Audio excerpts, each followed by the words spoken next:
Cigarette पीअण जी आदत त हर मुल्क जे माण्हुनि में हूंदी आहे। उसूली तौर ते ॾिठो वञे त अहिड़े अमल जो को बि फ़ाइदो त नाहे, तंहिं बावजूद बि वॾे अंग में माण्हू इन आदत में मुब्तला ज़रूर आहिनि। सिगरेट पीअण सां थींदड़ नुक़साननि जे बावजूद एॾी वॾी आबादीअ खे ख़तरनि जे मुंहं में कीअं छॾे सघिजे थो? इहो ई सवाल साइंसदाननि लाइ वॾे अरसे खां ॻणतीअ जो हिकु सबबु बणियल हो ऐं उहे अहिड़ी का शइ ॻोल्हण या ठाहिण जी कोशिश में हुआ जेका सिगरेट जे मवाली माण्हुनि खे सिगरेट वापराइण जे बावजूद उन जे ख़तरनि खां बि बचाए। जंहिं कोशिश खे साइंसदाननि नेठि पाए तकमील ते पुॼाईंदे हिकु अहिड़ो ॿूटो दरियाफ़्त कयो आहे जेको सिगरेट छिकींदड़नि लाइ तमामु फ़ाइदेमंद साबित थिए थो। साइंसदाननि आबी सलाद वाटरक्रेस नाले हिकु अहिड़ो ॿूटो ॻोल्हे लधो आहे जंहिंमें सिगरेट में मौजूदु कैंसर जो सबबु बणिजंदड़ मादे जे नाकारी असरनि खे ख़तम करण जूं सलाहियतूं आहिनि। माहिरनि जो चवणु आहे त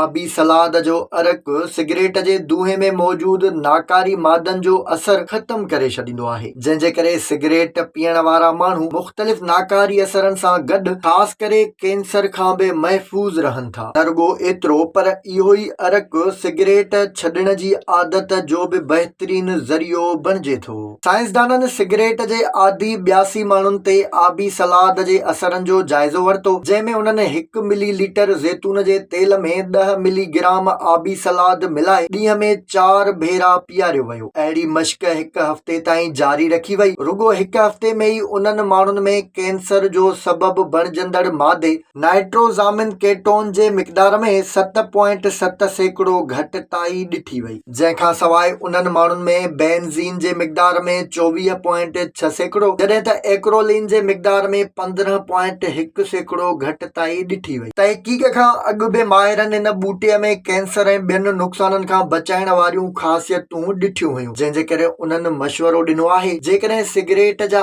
आदी माण्हू इन ॿूटे जो अरक इस्तेमालु कनि था त सिगरेट जे नाकारी असरनि खां महफ़ूज़ रही सघिजे थो।